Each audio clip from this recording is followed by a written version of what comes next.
तो स्वागत है आप सभी का हमारे इस ऑनलाइन मैथमेटिक्स की पाठशाला में जिसका नाम है प्रज्ञान।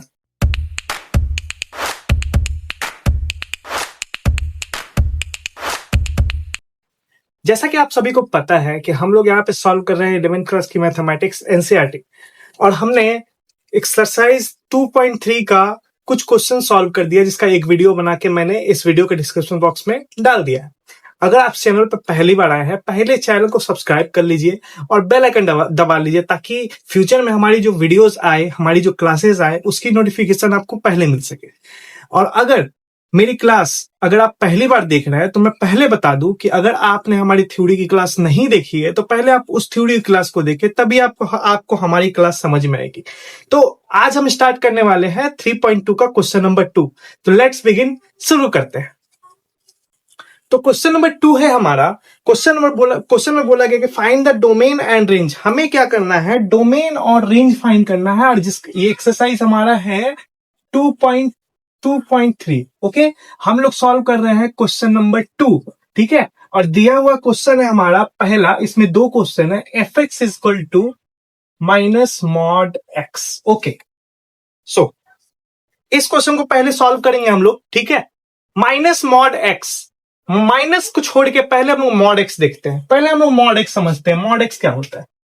मॉड एक्स एक ऐसा फंक्शन है कि कैसा फंक्शन है, ठीक है, जिसके अंदर अगर कोई भी निगेटिव नंबर हो तो वो पॉजिटिव कर देता है। मान लीजिए एक्स के जगह पे -1 लिखा है तो इसका वैल्यू होगा +1, और अगर एक्स के जगह पे 1 लिखा है तो इसका भी वैल्यू होगा 1। यानी कि मॉड का काम ही है अपने अंदर लिखे माइनस साइन को पॉजिटिव करना, क्योंकि इसका जो वैल्यू है वो लाई करता है, ठीक है। अगर x बड़ा है, 0 से इक्वल है, तो ये पॉजिटिव x देता है, और अगर x की वैल्यू जो है छोटी है 0 से, तो ये -x देता है। यानी कि आपका जो मॉड x है काम करता है इस रेंज में, ठीक है। अगर x की वैल्यू छोटी है, अगर x की वैल्यू छोटी है तो -x देगा, और x की वैल्यू बड़ी है 0 से, तो ये +x देगा। अब समझो आप कि ये -x +x, क्योंकि यहाँ पे मैंने माइनस दे रखा है, तो -x से +x कैसे हो गया? ये तो पहले से सॉरी, मैं आपको बता दूं थोड़ा गौर से कि अगर यहाँ पे -x दे रहा है तो यानी कि माइनस दे रहा है, और ये -1 है तो -1 हो गया, तो माइनस माइनस मिलकर क्या हो गया? प्लस हो गया। और जो +1 रहेगा तो 0 से बड़ा पहले से, तो प्लस का +1 ही देगा। ये मॉड एक्स का काम है। लेकिन इस फंक्शन में दिया गया है कि x equal to minus mod x.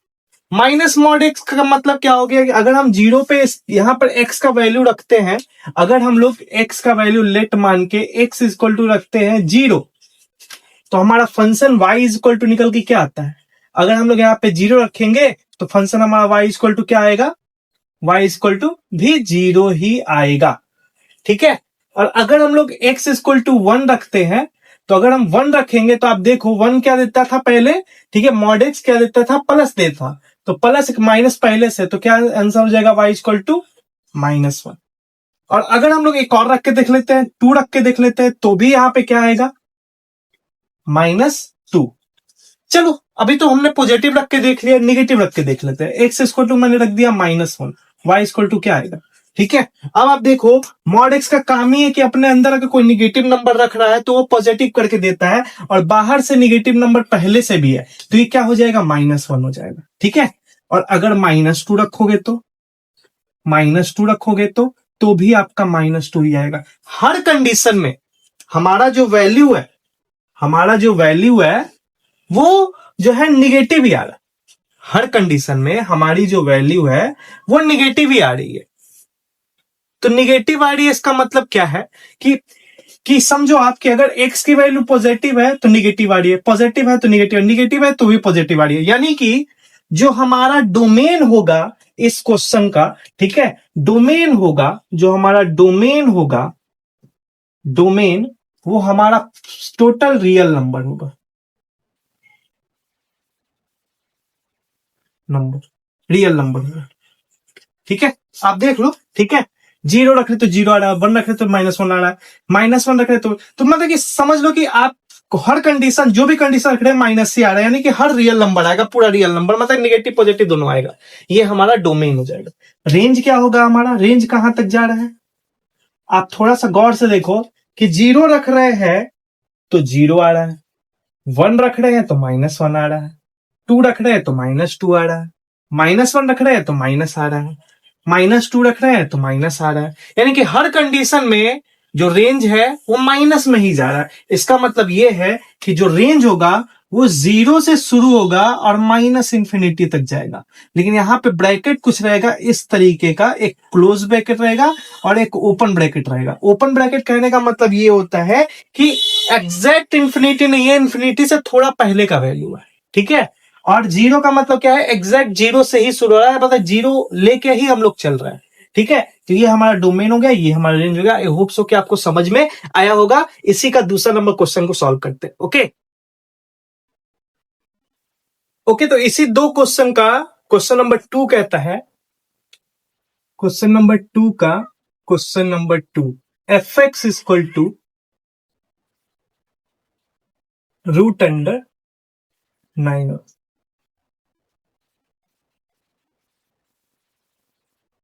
अब यहां पे आपको एक बात समझनी होगी, रूट के अंदर कभी भी ये रूल होता है रूट का कि कभी भी निगेटिव वैल्यू नहीं हो सकती है, वो इमेजिनरी हो जाएगा। रूट के अंदर कभी भी निगेटिव वैल्यू नहीं होती है। इसका मतलब ये है कि जो एक्स की वैल्यू होगी वो हमेशा क्या होगी, ग्रेटर देन इक्वल 0 होगी, ठीक है। मीन्स दैट कि ये पूरा वैल्यू का कितना आना चाहिए, ग्रेटर देन इक्वल 0 आना चाहिए। तो अगर हम इसको ग्रेटर देन इक्वल 0 ले लें, थोड़ा सा चेंजिंग करेंगे तो 3 को हम लोग लिख सकते हैं, 9 को लिख सकते हैं 3 का square, a square greater than equal 0। अब हम यहाँ पे a square minus b square का फॉर्मूला लगा सकते हैं, a plus b, a minus b greater than equal 0। अब एक बार x plus 3 greater than 0 greater than equal 0, यहां से निकालेंगे वैल्यू, और एक बार लेंगे x minus 3 minus x greater than equal 0, ठीक है। यहां से लेंगे, सबसे पहले इधर से हम निकालते हैं। अब क्या करता है, अब क्या है कि यहाँ पे इक्वल नहीं दिया गया। अब कई बार टीचर्स क्या होते हैं, ये बोलते हैं, ठीक है, बच्चे भी समझते हैं कि सर 3 को इधर भेज देंगे तो -3 हो जाएगा, एक्स इक्वल टू -3 हो जाएगा। लेकिन इक्वल टू रहेगा तब ना, ये तो इनइक्वालिटीज है। जब आप 11th क्लास में आए हैं तो आपको एक चैप्टर पूरा पढ़ना है, इनइक्वालिटीज। वहां पे आपको यही चीज बताया जाएगा कि ये कभी नंबर इधर उधर नहीं जाता, ठीक है। आपको अगर एक्स का वैल्यू निकालना है तो आपको एक्स को अकेले करना पड़ेगा। अकेले करने का मतलब कि ये 3 को हटाना पड़ेगा। ये 3 को हटाने के लिए अगर 3 प्लस में है तो हमें 3 माइनस करना होगा, वो भी दोनों साइड, तभी जाके ये इधर वाला 3 हटेगा और एक्स अकेले होगा, तभी जाके हमारा वैल्यू निकलेगा। तो हम यहाँ पे क्या करेंगे, 3 जो है दोनों साइड माइनस करेंगे, ठीक है। तो ये 3 और ये 3 चला गया, एक्स ग्रेटर देन इक्वल -3, ये आपका एक वैल्यू आया, ठीक है। यहां पर देखिए, यहां पर क्या होगा, यहां पर भी सेम काम करेंगे, ये प्लस में माइनस कर देंगे, 3x -3 greater than equal 0, sorry 0 नहीं, -3, ठीक है। ये और ये कट गया, -x ग्रेटर देन इक्वल -3। अब माइनस वाला x माइनस वाले नंबर से कभी भी ग्रेटर नहीं हो सकता है। तो हम लोग इस माइनस को हटाने के लिए क्या करेंगे, x is greater less than equal 3 करेंगे, ठीक है। चेंज हो जाता है, तो ये आपका एक फंक्शन बन गया। अब यहां से अगर हम डोमेन की बात करें तो डोमेन हमारा क्या नजर आ रहा है, डोमेन हमारा नजर आ रहा है कि हमारी वैल्यू जो है, x की वैल्यू जो है ग्रेटर देन इक्वल होगी -3 से और लेस देन इक्वल होगी -3 के, ठीक है। ये हमारा डोमेन है। अब रेंज की बात करेंगे तो रेंज हम यहाँ पे पुट करेंगे, ठीक है। पुट करेंगे तो क्या होगा, ठीक है, आप देखो y क्या निकल के आता है। अगर आप x यहाँ पे रखते हो कुछ भी, यानी यहां से इसके बीच में -3 से 3 के बीच में अगर आप कोई भी वैल्यू यहाँ पे रखते हो तो क्या वैल्यू निकल के आता है, ठीक है। क्या वैल्यू निकल के आता है, देखो यहाँ पे थोड़ा सा मैं इधर करके आपको दिखा दूं, ठीक है। y का वैल्यू निकाल, तभी तो इधर लिखूंगा, ठीक है, इधर करके दिखा दूं आपको। चल -3 है, -3 रख के देखते कितना आता है, ठीक है। तो -3 रखेंगे तो y इक्वल टू कितना आएगा? अगर हम -3 रखते हैं यहाँ पे तो -3 का स्क्वायर यानी कि 0 आएगा। ठीक है, अगर हम लोग x इक्वल टू क्या रखते हैं? -3, 0 आएगा। ठीक है, उसी तरीके से x इक्वल टू अगर हम रख दें -2 तो y इक्वल टू क्या आएगा? अगर -2 रखेंगे तो y इक्वल टू क्या आएगा?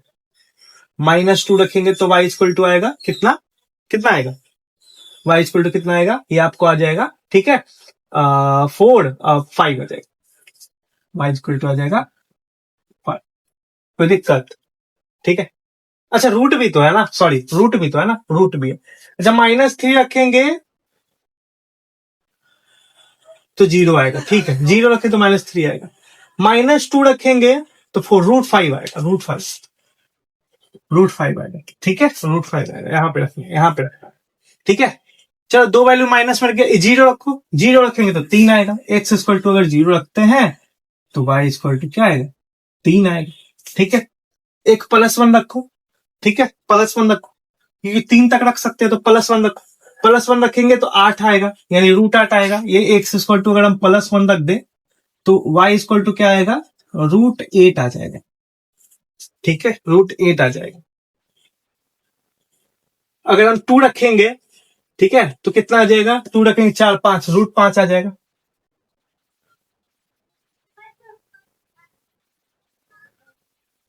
अब देखो थोड़ा सा रेंज की बात करेंगे, जब हम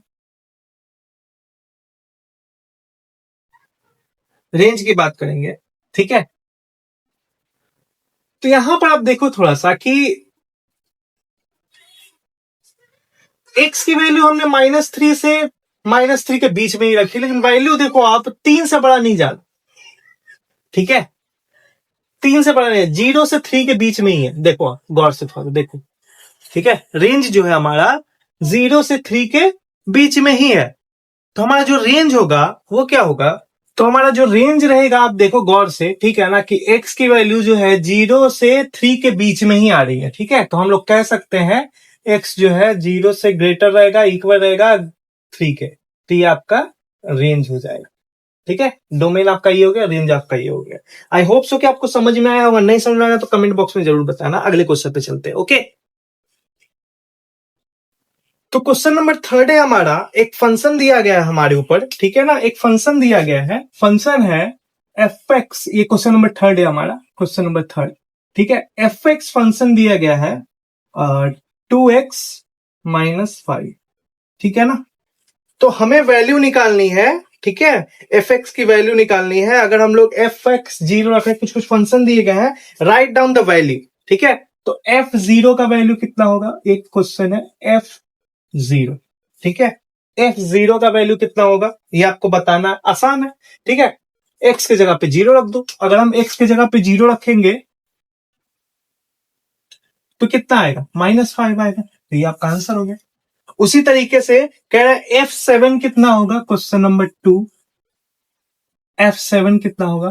तो 2x की जगह पे 7 रख दो, -5 हो जाएगा। ये आपका हो जाएगा 14, और 14 में से 5 जाएगा तो बचेगा आपका 14 में से 5 जाएगा, बचेगा 9। तो ये आपका 9 हो जाएगा। सॉरी, ये आपका 9 हो जाएगा। सॉरी, 9।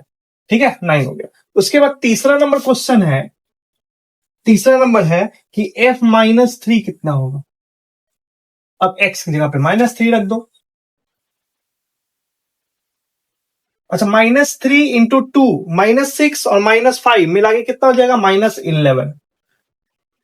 ये आपका आंसर हो गया। लो, तो तीनों क्वेश्चन का मैंने आंसर आपको दे दिया। ठीक है, अगले क्वेश्चन पे चलते हैं, क्वेश्चन नंबर 4 पे। ओके, तो क्वेश्चन नंबर 4 है हमारा। क्वेश्चन ये भी आसान है। द फंक्शन ऑफ टी, आपको क्वेश्चन ऊपर दिख जाएगा। Map temperature in degree Celsius. ठीक है, आपको बताना है इनटू टेम्परेचर दिया गया है फॉरेनहाइट में। ठीक है, आपको वैल्यू रखना है जो जो दिया गया है। ठीक है, तो आपको एक फंक्शन दिया गया है। ठीक है, क्वेश्चन नंबर 4 है हमारा ये। T C is equal to, आपका दिया गया है 9c/5 + 32। जब आप पढ़ेंगे, ठीक है, फिजिक्स या फिर केमिस्ट्री, दोनों में ये बताया जाएगा कि फॉरेनहाइट का वैल्यू होता है जब आपको सेंटीग्रेड से फॉरेनहाइट पे कन्वर्ट करना होता है। आपको वैल्यू निकालना है, ठीक है, कि T0 कितना होगा। सिंपल सी बात है, सी 0 है तो हम लोग सी यहां पे 0 कर देंगे। ठीक है, सी 0 है तो यहां पे सी 0 कर देंगे, तो यहां पे कितना हो जाएगा, ये आपका हो जाएगा 32 फॉरेनहाइट आंसर, क्योंकि सी तो 0 है हमारा। ठीक है, यहां पे हो गया। अब यहां पे आपको निकालना है T28 का। तो सी की जगह पे 28 है तो यहां पे सी की जगह पे 28 रख देंगे, बाई 5 प्लस 32। अब आप देख लो कैसे होगा। ठीक है, अब यहाँ पे 28 हो गया, तो 28 करेंगे तो डिवाइड होगा, मल्टीप्लाई करेंगे। ठीक है, बहुत आसान है, तो छोटा सा कैलकुलेशन है, आप आसानी से कर लोगे। ठीक है, 9 8 72, कैरी 2, कैरी 7, 18 7, 18 7 25 बाई 5 प्लस 32। अब इसको डिवाइड करेंगे तो 5 5 25, 0.4 आएगा प्लस 32 आएगा, इज इक्वल टू, जोड़ देंगे इसको, 82.5 फॉरेनहाइट। ठीक है, ये आपका आंसर हुआ। अगला देख लेते हैं, आसान है।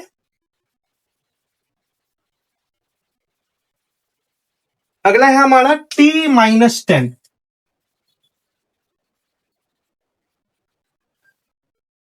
-10। अब C जहां पे वहां पे -10 रख देंगे, 9 इंटू -10/2 प्लस 32 कितना आ जाएगा, ये 5 से 2 में कट गया तो -18 प्लस 32 में से 18 चला गया तो बचेगा 14, 14 है ना जी। हाँ, 14। ठीक है, आंसर आ गया। अब आपका दिया गया, find the value of C if if fourth number, if find the value of C when T C is equal to 212 दिया गया है। ठीक है, कुछ नहीं करना है आपको, टीसी की जगह पे 212 रख देना है, सी कैलकुलेट करके निकालना है, बड़ा आसान है। ठीक है, देख लो आप, हमने यहां पे रख दिया, वैल्यू पुट कर दी, इसकी वैल्यू पुट कर दी यहां पे, 9c/5 प्लस 32। अब यहां 9c को छोड़ दो, बाई 5 को, और यहां 32 माइनस कर दो, तो जब 32 आप माइनस करोगे तो आएगा 180।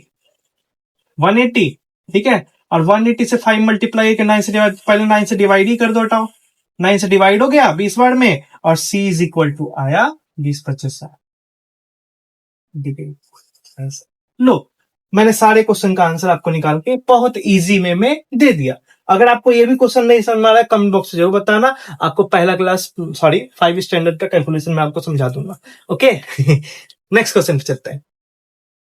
सारे क्वेश्चन सॉल्व करते करते अब हम लोग आ गए हैं अपने लास्ट क्वेश्चन पे, इस एक्सरसाइज का सबसे लास्ट क्वेश्चन है, find the range of the following function. कुछ फंक्शन दिए गए हैं, फर्स्ट फंक्शन है हमारा क्वेश्चन नंबर 5 है ये। ठीक है, क्वेश्चन नंबर 5 है ये।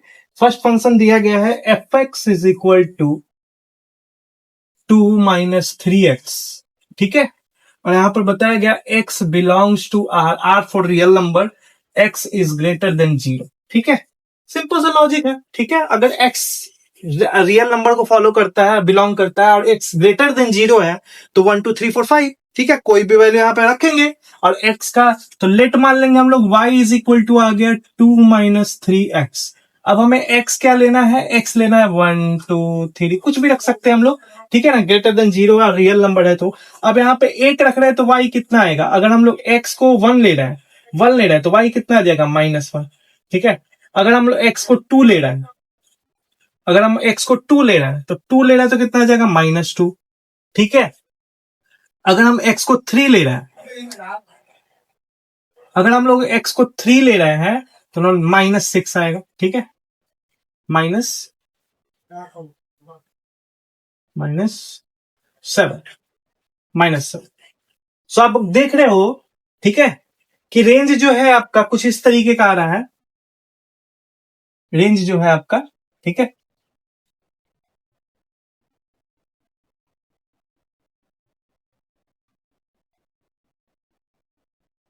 ठीक है,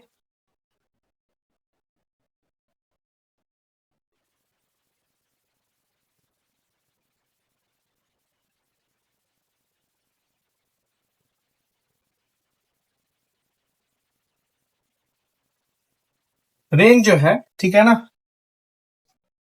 x belongs to integer, integer, ठीक है ना, Z Z, x belongs to Z, ठीक है, रेंज आपका आ रहा है, और less than zero, sorry less than zero, ठीक है, सब देखो आप, ठीक है, कोई भी वैल्यू रखोगे निगेटिव में आएगा, कोई यानी कि जीरो से छोटा आ रहा है, अब बिलोंग्स टू, यानी कि आपका जो है ना ये इंटीजर आ रहा है, ठीक है ना, और यहाँ पर लेस देन जीरो आ रहा है, तो ये आपका रेंज हो गया, ठीक है। नेक्स्ट क्वेश्चन पे चलते हैं, अगला क्वेश्चन देखते हैं।